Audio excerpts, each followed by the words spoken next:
Hi, I'd like to welcome you to the Crucible of Thought podcast. I'm Brandon, and I'm here to share things that interest me and things that I think the Lord has brought to my attention.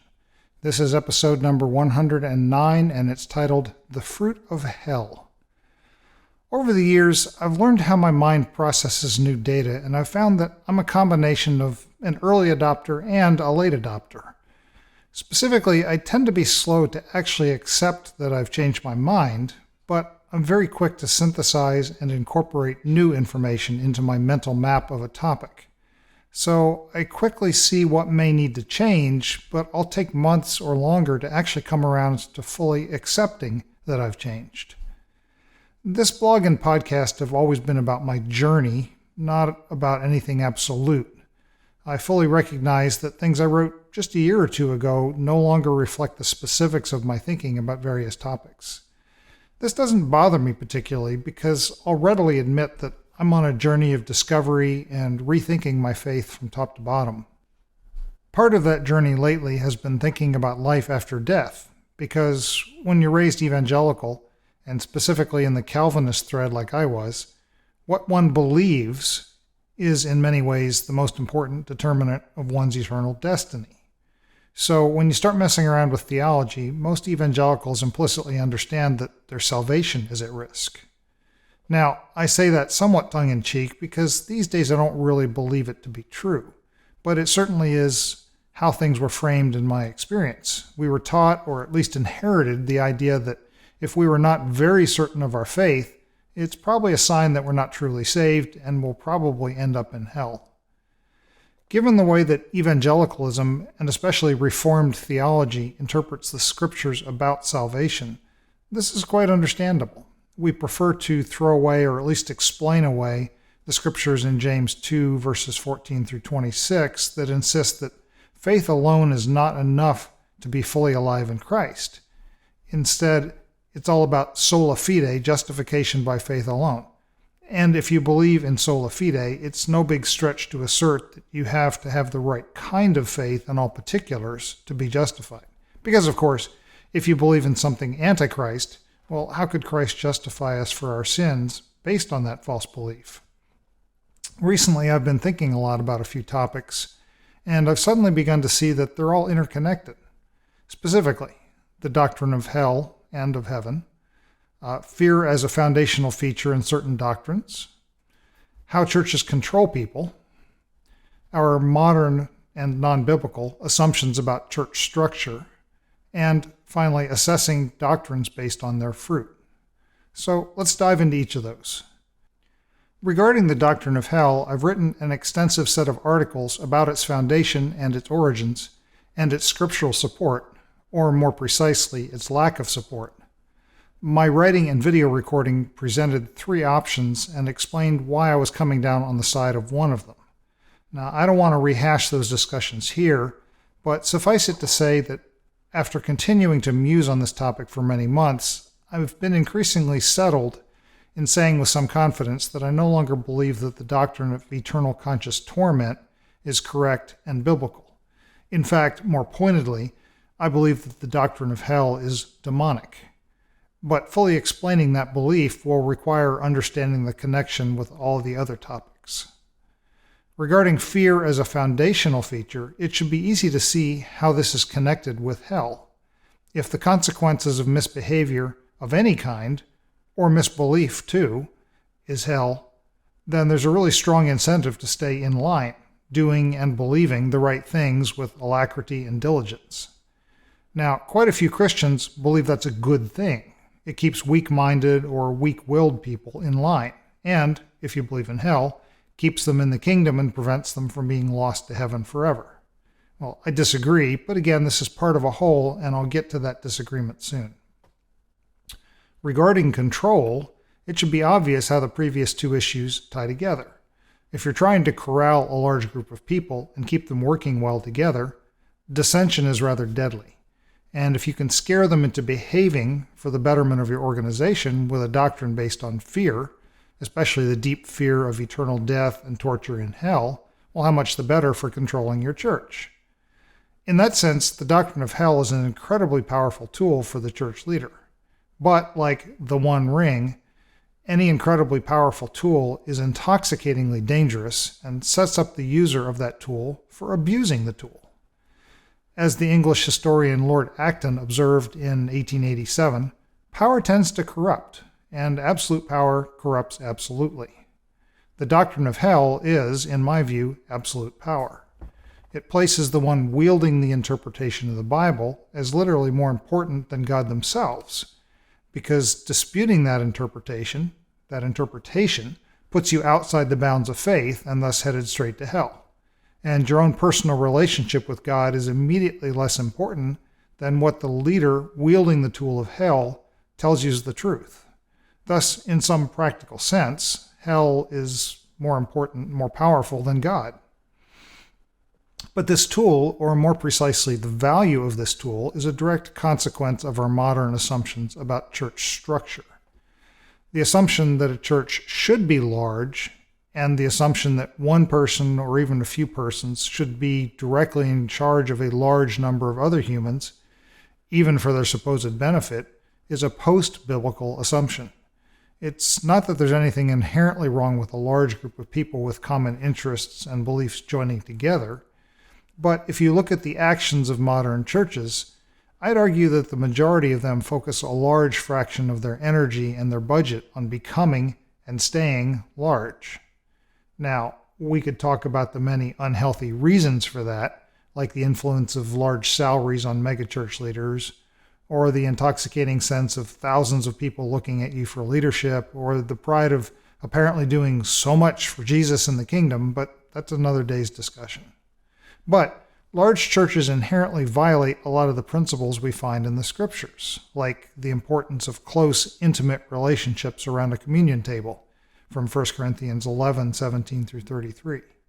The idea of every individual in a gathering participating and bringing their spiritual gifts directly to bear on every meeting, such as 1 Corinthians 14:26 through 33.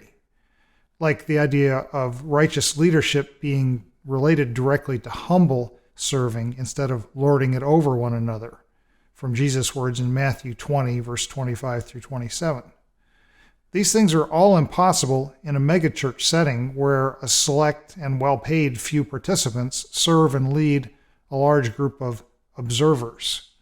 And in that very structure of mostly observers, it robs them of chances to personally grow and experience God directly, acting through their hands and voices each and every week. I recognize that healthy small groups can overcome this limitation, where Sunday's merely a temple experience and the weekly intimate small group is the synagogue experience where the true life of the church is lived together. But if that's the true life of the church, why waste so much energy and time on the giant temple experience and all the buildings and salaries and so forth? Again, it robs the people of God of the resources to actually do what Jesus focused on in the name of efficiency and control. Nearly 95% of most church income in America goes to the church organization and its costs, and only a few percent into serving its community and the needy and the oppressed. So this tool of control, based in fear, in that sense, is a trap. It offers an intoxicating way to keep a large group in line with a doctrine which is ultimately serving the institution and its finances and its rulers, not the kingdom and Jesus' commandments. So we get to the final topic, the fruit. There are alibis for each of these preceding topics. Fear of truly bad consequences is not always bad and is sometimes needed for discipline when it's not abused and abusive. Keeping an organization healthy is good if the organization is truly righteous. Small groups mean that a large parent organization can facilitate the true work of the kingdom if it can overcome the wastefulness and the pride that are common. But all these alibis require all those caveats. And in practicality, I'd propose that far more often than not, the negative consequences are present in great measure. So this comes down to assessing the fruit of a thing, as Jesus commented in Matthew 7, verses 16 through 20. And as we know by sheer intuition in all areas of our lives, if we're self-reflective, it's critical to assess the effectiveness and value of a thing against its ultimate and its most probable costs. I'd say that it's certainly possible for good fruit to result occasionally from a questionable or even an evil situation, merely because God is committed to the growth of the kingdom of heaven. God will work even with very flawed people or organizations to do whatever good is possible. But it's not the best situation by far, and it's not where we should settle. So I think a better thing is to assess what's the most common outcome of a given doctrine. And based on that overall big picture answer, then we can get a sense of how holy that doctrine is. As a simple example, consider slavery. For many generations, slavery was widely assumed to be just fine by biblical standards. The Bible's chock full of commands about how to treat slaves and contains not a single command to free every slave, making it obvious that from the context of the Bible's authors, slavery was just part of the background fabric of life. So we have verses like Ephesians 6, 5-9, which were used for centuries, even until the mid-20th century, to argue that slavery was a desirable state of affairs for mankind and was directly supported by the Bible. But when you step back and look at the fruit of that absolutely and provably biblical doctrine, it was rotten through and through.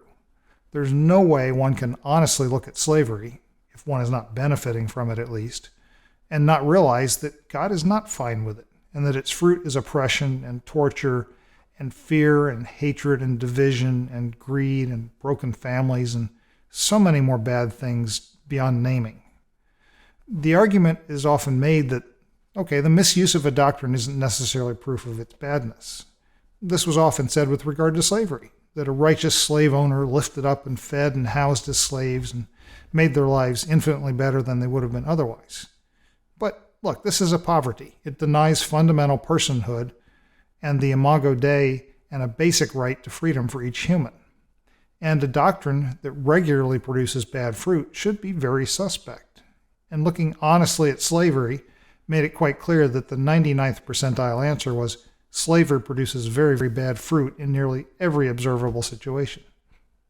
So we have to look at every doctrine and assess what is its true fruit. Not what is the best case if perfect people perfectly follow that doctrine, but what is the routine common outcome? If the typical outcome is harmful to most people, I'd assert that the doctrine is inherently faulty, because it does not produce a harvest of righteousness, but the harvest is evil on balance. One does not assess a harvest based on one or two or any individual fruits, but on the overall outcome. If most of the fruit in the pile is rotten, it was a bad harvest, even if some good specimens can be found and exalted as proof that it can be okay. So when we synthesize all these topics, the fear of the doctrine of hell being used to control people and keep them well corralled in an organization that doesn't look much like the church, envisioned and experienced by the early church, and that wastes inordinate amounts of money and produces a crop of privileged and rich leaders and very few truly mature disciples, I can only conclude that the doctrine of hell is, rather than biblical, actually demonic and antichrist. I readily admit that there are verses that can easily be used to support eternal conscious torment in hell. But there are actually far more that can be used to oppose that doctrine. And if I look at the fruit of ECT and hell and I see a harvest of rottenness, I have no choice but to oppose the doctrine of hell. So let's take this back to where I started in my observation about being a late adopter in some ways. I find that often I have a very hard time truly thinking through all the corners of a position while my mind is busy fighting against adopting that position. I'm spending so much energy on wrestling with the fundamental issues, the easy-to-see issues, that I don't have the energy to pursue the secondary and tertiary topics around it. So while I may be an early adopter of new concepts, I find that I'm late at adopting them fully. I'll sit in a place of mystery maybe for quite some time while my mind percolates on the implications of changing my position. At some point, my mind flips over that line in the sand and my energy is no longer devoted to wrestling with myself about the fundamentals. Now I have time to explore the fringes and figure out what I really think at depth. And that's where I am right now on hell. It took me many months to shift course from my evangelical roots that were very hell-focused. But now I finally settled into a different course, and I've started to understand the corner conditions and the margins of the problem. and seeing the ugly fruit of the hell doctrine is now becoming easy for me. I hope this discussion has been useful to you on two different fronts. One, the underlying problems with the doctrine of hell. But two, giving yourself permission to marinate on a doctrine or a dogma for months, if nothing else, to let your trauma and habits and patterns of thinking from that doctrine settle down and quiet down so that you can hear the more nuanced thinking that's necessary to truly adopt a different position and to be able to articulate it at length. Thanks for listening, and we'll talk again soon.